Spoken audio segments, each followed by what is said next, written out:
पाकिस्तान मिटने के लिए मार्ज़ वजूद में नहीं आया, ये क़यामत तक कायम रहने के लिए मार्ज़ वजूद में आया है और अल्लाह ताला ने इस मुल्क की हिफाजत करनी। इसको मिटाने वाले आप मिट जाएंगे।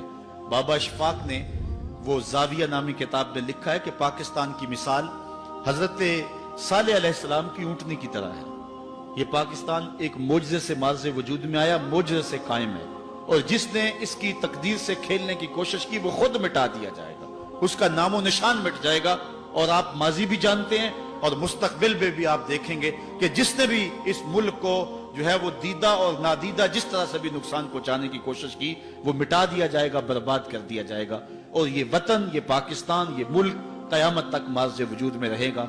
और अल्लाह ताला ने हमें जो मिसाइल सिस्टम दिया है, हुजूर अलैहिस्सलाम ने फरमाया था कि जो है वो तुम्हारी ताकत तीरों से है और इस दौर के सबसे बड़े तीर जो हैं वो मिसाइल हैं। अल्लाह ने पाकिस्तान को जो मिसाइल सिस्टम दिया हुआ है, ये मैं आपको बताऊं, अल्लाह भला करे डॉक्टर कदीर का, अल्लाह भला करे डॉक्टर समद मुबारक और इन लोगों का जिन्होंने पाकिस्तान को मजबूत किया।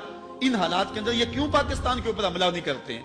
पाकिस्तान का जो मिसाइल सिस्टम है अल्लाह के फजल पे दुनिया का सबसे फास्ट सिस्टम है, और इतना फास्ट सिस्टम किसी मुल्क के पास मौजूद नहीं है, मिसाइल सिस्टम जो पाकिस्तान के पास मौजूद है। ये पाकिस्तान की तरफ आंख उठाकर देखे तो सही, हम बड़े कच्चे उड़ा के रख देंगे इंशाअल्लाह। वो अपने मजबूत बंकरों के अंदर भी मजबूत नहीं रहेंगे, उन्हें पता है इस बात का।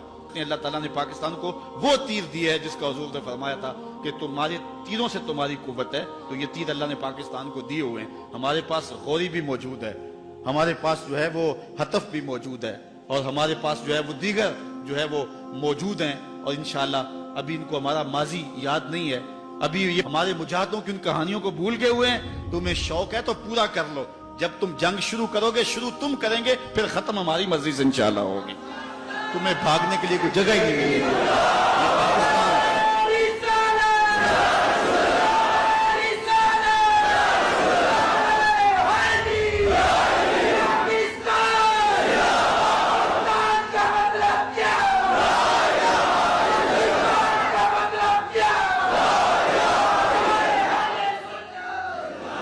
पाकिस्तान अल्लाह की निशानियों में से एक निशानी है। इस मुल्क की कदर करो, इसकी मिट्टी को पाकीज़ा जानो।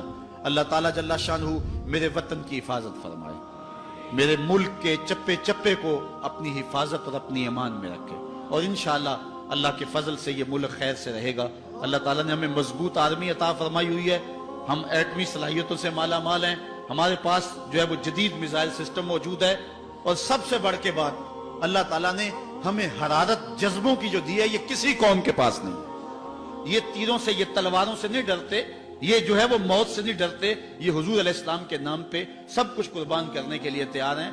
पाकिस्तान की तारीख गवाह है, 65 की जंग के अंदर कौम ने जो चिविंडा के महाज पे जुर्रत के और मुजाहरे किए थे, दुनिया की तारीख के अंदर कोई ऐसी मिसाल तो दिखाओ है। तो अल्लाह ताला ने इस कौम को वो जुर्रतें अता फरमाई, ये सबसे बड़ा हथियार है, और जिससे वो डरते हैं। और वो फुहाशी, उरियानी, बेहयाई और मुख्तलिफ जराए के साथ हमसे वो जज्बा छीनना चाहते हैं। दुश्मन के इस वार को खास तौर पे समझे, अपनी नस्लों की हिफाजत करें, नौजवानों को दो कौमी नजरिए का शऊर दें, और नौजवानों के अखलाक और उनके किरदार की हिफाजत करें। ये नौजवान ही हमारा असासा है। नौजवानों, मैं तुम्हें पुकारता हूँ और तुम्हें कहता हूँ, इस वतन की बागडोर तुमने संभालनी है। अपनी नजरों की पाकीज़गी का ख्याल करो, अपनी सोचों को पुरनूर करो, और अपनी जिंदगी को जो है वो रोशन कर लो। अच्छी तालीम हासिल करो, अपने किरदार को खूबसूरत करो। कल इंशाल्लाह तुम्हारे कंधों पर ही इस मुल्क का बोझ आना है, और हर फर्द है मिल्लत के मुकद्दर का सितारा। इसलिए पूरी कुव्वत के साथ तैयारी करो। अल्लाह ताला जल्ला शानहू ने इस मुल्क से ना सिर्फ इस मुल्क के लिए हालात बेहतर होने हैं, बल्कि इस मुल्क ने पूरे आलम इस्लाम की क़यादत करनी है। यानी सिर्फ आज तो हमें इस मुल्क के लिए कोई लीडर नहीं मिल रहा, एक वक्त आना है जिसकी निशानदेही की गई है। इस मुल्क से जो लीडर उठेगा वो सिर्फ पाकिस्तान की नहीं, पूरी दुनिया की आलमी क़यादत जो है वो ये मुल्क करेगा। और इंशाअल्लाह हालात पैदा हो रहे हैं, दुनिया के ऊपर अगर नाम रहेगा तो मेरे मोहम्मद अरबी का रहेगा।